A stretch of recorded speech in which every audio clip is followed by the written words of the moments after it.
What's up guys, ThatOneTomahawk here, and welcome back to Cube Evolution!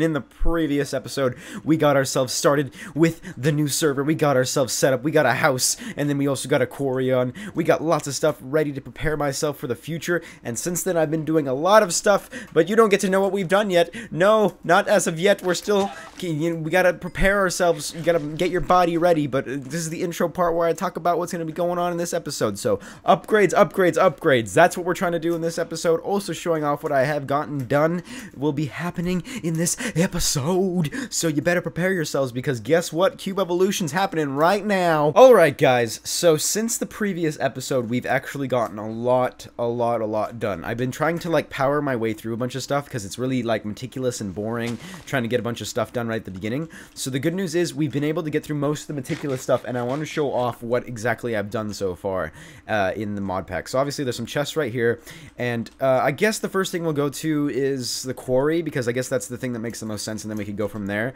Actually, yeah, we'll backtrack, because there's really just a bunch of stuff all linked together to make it all work, and it's just a bunch of craziness. So as you can see over here, this is one part of the quarry thing that I've done right here. It dug out all the way down to bedrock and got all the items and stuff and put them in these chests over here.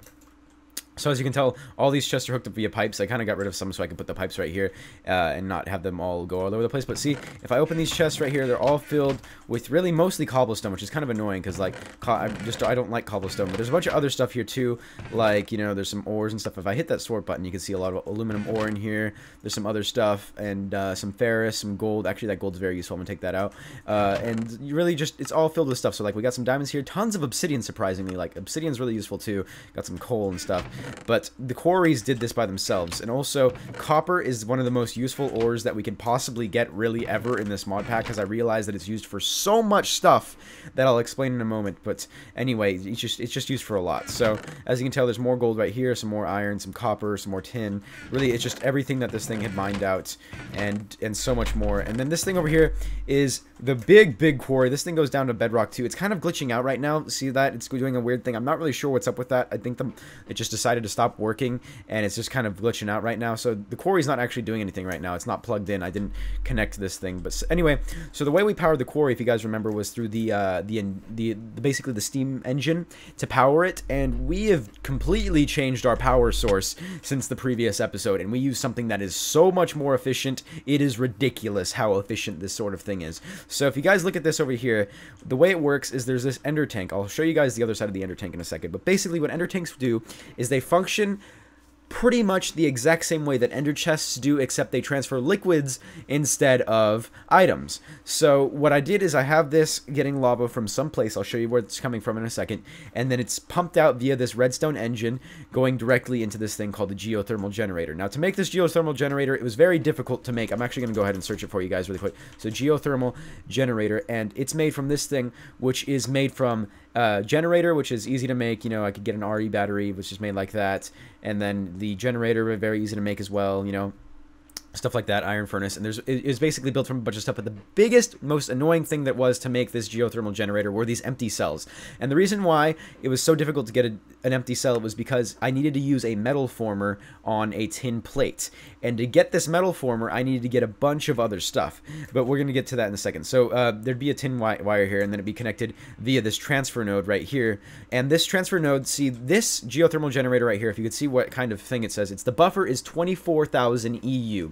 And there's multiple types of energy that run through this mod pack that do different things. So if you can see right here, this redstone energy uses buildcraft energy. It says it right there. It says BC energy. It uses buildcraft energy. And what it does is it turns this buildcraft energy, and this thing turns into EU energy. They're different stuff for different mods. EU energy is the industrial craft energy, and buildcraft energy is a different thing. There's also this other thing. It's called MJ energy or RF energy. They're kind of the same thing. They're energy used for things in the I believe it's thermal expansion mod, and they do their own thing too.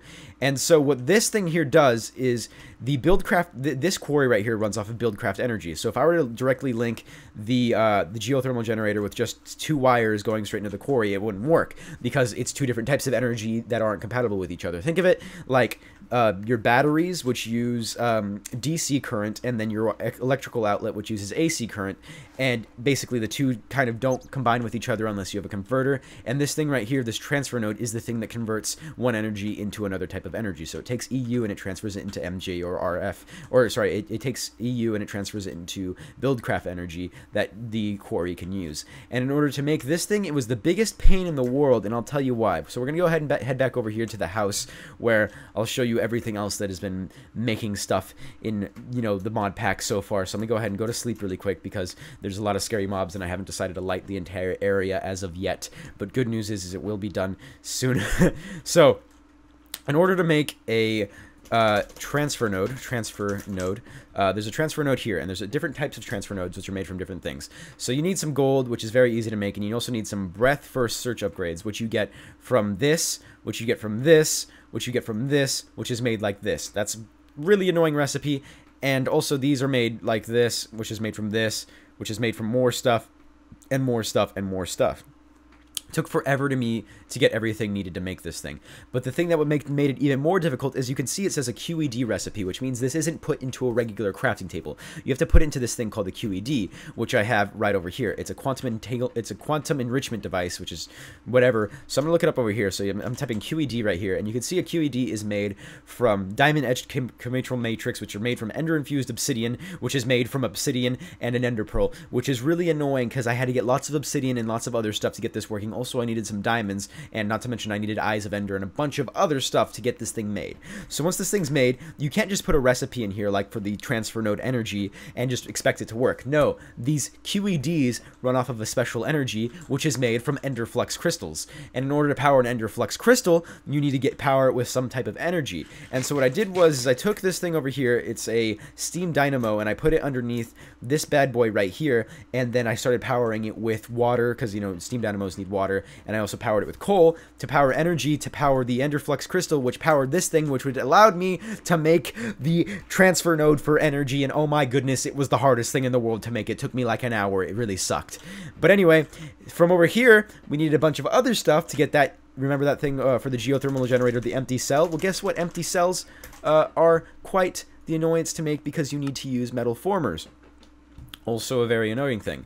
So you can imagine me right here being quite annoyed because steam dynamos aren't able to power metal formers. Metal formers are only powered by they're powered by solar panels.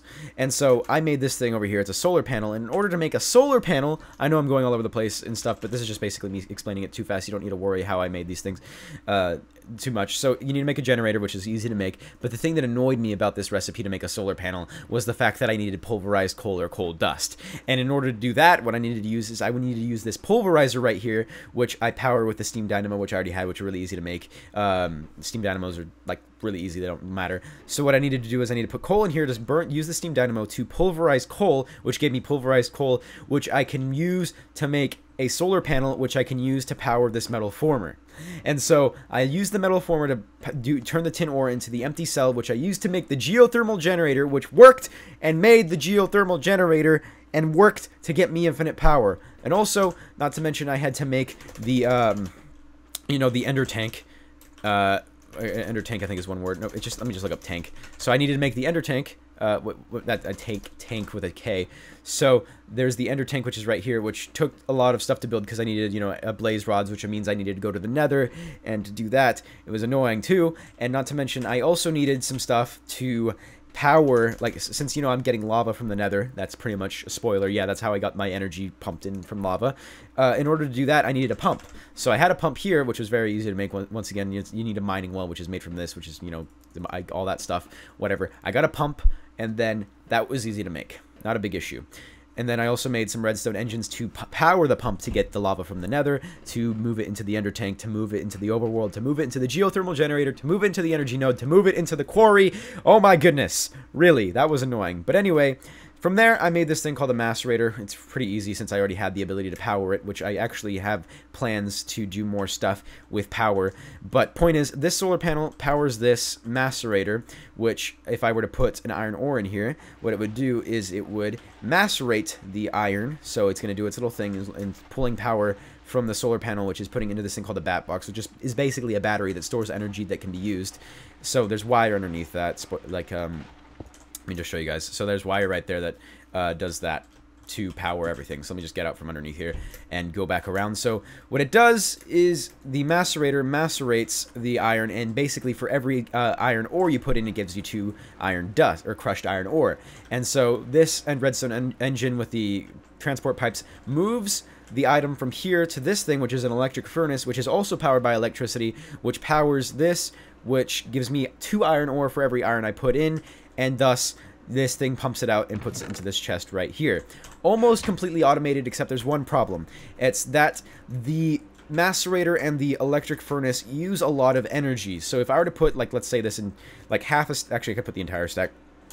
Actually, no, I'm going to put the entire stack of 23 gold in here. What it'll do is it'll keep doing that, but the thing is, if you see right here, this bat box is slowly running out of power, and for that reason is because this metal form, the macerator and the electric furnace, are using more energy than this thing is pulling in right now at any given time, because this thing pulls in 1 EU per... By the way, this thing's run off of EU, so I didn't need to convert the energy or anything. So this thing, like, it powers in at 1 EU per tick, which basically means it just, you know, stuff goes in there at a certain speed, and the thing is it is using more than that than it is taking in. So if you could see, once this thing runs out of energy, which it should do in a couple of seconds, wait for it. It's at 600 right now. It's actually doing a really good job at keeping itself full, but too bad because it can't hold it forever, sadly. And so what ends up happening, wait for it, it will be emptied in a couple of seconds. So there you go. You'll see that it's empty, and then this macerator will stop working when it runs out of energy. You can see how it's not full, and it's slowly losing that red arrow, which indicates that it's getting enough energy to keep functioning. And slowly as it keeps going. By the way, I can upgrade these macerators with overclockers to make them run a lot faster than they're running right now, but that's in the future. Don't need to worry about that right now. Oh my goodness, I am talking so much. I'm just explaining things. So you can see the macerator is slowly but surely running out of energy, and then obviously once it runs out of energy, it will stop working, and then it will kind of do this thing where it gets some energy, starts working for a little bit, then stops working, starts going, stops working, starts going, stops working, and you'll see that right about now, the Funk Soul Brother, check it out now. No, that's a song. So you can see that it's run out of energy, and it will stop. You can tell because it's going to be up. See, it stopped. It makes that noise when it stops, and now it'll do this thing where it turns on and off every couple of seconds because it's getting power from the sun, because, you know, that's what solar panels do, and then it'll just keep doing that back and forth. So that means this thing is not energy efficient because it won't be able to continuously run without more power. So what I'm planning to do is I want to take that geothermal generator, or make another geothermal generator, and place it strategically right here next to this bat box and get power from the Nether, because that is more efficient power-wise to power my machines. However, that's something that we also need to do in the upcoming future, which is fine. Who cares? It's all good. So, okay, so we'll check it out right here. We go to the Nether, and so I went to the Nether. I found another fortress, whatever. This is what I did. And then, so obviously you can tell I made the pump right here. The pump's being powered by this redstone engine. It's being piped into this ender tank, which is going to be on the opposite side where it pulls it out of the ender tank. I have a trunk loader here to make sure that it's always continuously pumping out lava. And you can see right here that this pump is pulling out lava from here. And if I go over here to this cobblestone platform, you can see that, ooh, I almost fell into the lava, or walked myself into lava there. You can see that this pump is pulling lava from this gigantic lava pit all the way over here. And as you can tell by the weird placement of lava all over the place, you can actually tell a lot better over there, but you can see that it's been pulling lava from all over the place to power my machines, which it shouldn't run out of lava anytime soon, and if it does, all I need to do is move the location of the pump, and it will continue to pump out what I need. So that's actually really simple and easy, and I don't need to worry about it. Perfectly fine, perfectly functional, it's all good, and we have that all nice and sorted. So as you can tell, the way I'm powering my stuff right now is actually really energy efficient, because these quarries of mine are actually doing a really good job at doing their thing. So what I want to do right now is something pretty simple. All I need to do is go over here, and I need to find myself some stuff for some redstone torches. I also need some lapis lazuli, because that's how that word's pronounced, if you're ever wondering how to pronounce lapis. For some reason, I do not have any lapis with me. Oh, there it is. I just missed it. So I need three redstone torches, which is really easy. By the way, this stuff is... Energium dust is used to make... what do you call it? It's used to make glass fiber cables, and glass fiber cables are like wires, so I could take energy from a battery and move it to my machines over a distance. And obviously, the better the wire, the more energy it retains, because obviously things in the world aren't necessarily 100% efficient, and things like this tin cable are very good at keeping, you know, energy and transferring it, but short distances. So like if I were to use, like, let's say 100 of these cables, it will lose a lot of energy as it gets further and further away from the power source. If I were to make glass fiber cables, the energy loss over a long period of a long distance is almost nothing, except they're very, very, very expensive to make. If I go ahead and go right here, so I go to glass fiber cable, you can see that it needs energium dust and pulverized silver. Now, silver is really easy to get, but energium dust is made from diamond dust and redstone. And the thing is, I use a macerator, which I have in the house, or my house, to crush diamonds to make a glass fiber cable. So basically, for every glass fiber cable that I need, every block of distance that I want to travel to get it, I need 4 diamonds to get 9 energium dust. So if I were to get 8 diamonds means 9 glass fiber cables. So for every 8 diamonds I put in, 8 glass fiber cables come out. That's pretty expensive, and currently I do not have the diamonds in order to support myself and do that. So sad face, whatever. So what we're going to do right now is I need to get my thing from the house, because I realized something about this thing. So if you were to break a machine like a geothermal generator with a pickaxe, you don't want to do that, because things like, you know, they're very sensitive apparently to certain types of thing. You know, you don't want to be mining up your super fancy you know, thingy. Sorry, I'm kind of losing my words right now. Your super fancy machine with a pickaxe, because it'll break. It just will stop working and you know, not work properly. So like if I were to go ahead and use this pickaxe on this metal former right here, it'd actually give me a generator back and not the metal former itself. There's a way to bypass that, however, and make your life so much easier, and that is by making a wrench. For some reason, I can't find my wrench right now, so I'm just going to go ahead and make another one. That's the wrong kind of wrench. I completely forgot how to make it, so I'm just going to go back here and then type in wrench, because I forgot how it was. It's this wrench right here. So there you go. You just need that, and then you get yourself a wrench from Industrial Craft 2. This works on pretty much every machine out there, and it has 2 functions. The one function is to change out the input/output side of a device. So if you have a thing like a bat box right here, which stores energy, you can assume that it works in a couple of ways. One, it can accept energy. So if you have something that generates energy, let's say a geothermal generator or a solar panel or whatever you want that releases energy, you can use 3 of this, or sorry, so block has 6 sides, right? It has 6 sides. And you could put in 5 of those sides energy. It's an input. And then one of those sides, which is labeled by like a circle, is the output side. And what the wrench you could do is, if you right click something once, you could change where the output side is. So like if I were to right click this side and let's say it was a bat box, the first thing it would do is it would change the side that the output is to where I'm looking at. So like if I were to look here, it would put the output to here. If I were to look here, it would put the output to here, etc., etc. And then if I right click it a second time, then it would pick up the device itself. So what I'm going to do right now is I'm going to right click this geothermal generator with my thing, and then since it's not a, you know, it's not a bat box, it'll just instantly give it to me. So the next thing I want to do is I want to take this ender tank right here. I'm going to break the ender tank with my pickaxe, because you don't need to use a wrench for it. It doesn't matter. So like watch, I could use this redstone engine. It doesn't really do anything on the redstone engine, because you can just pick it up with this. So I'm going to pick up that, and I'm going to go ahead and empty out my inventory into one of these chests, something that I don't need. Here, let me just take some cobblestone out of there that I don't need and get myself some room. Oh my goodness, there's just so much stuff in here that I don't even know what it is. Okay, so I'm just going to put that in there, and I'll have some room to pick up my stuff. Okay, so we have that. That's good. And then we're going to also pick up the transfer node, because the transfer node is very important. Pick up the quarry. Don't need to use a wrench on that. It's perfectly fine. And then we go ahead and toss out one more thing we don't need. That'll be fine. Okay, so we're going to find a new area to make more of our quarry stuff. Oops, I did not actually pick up the quarry itself. That would have been bad. Okay.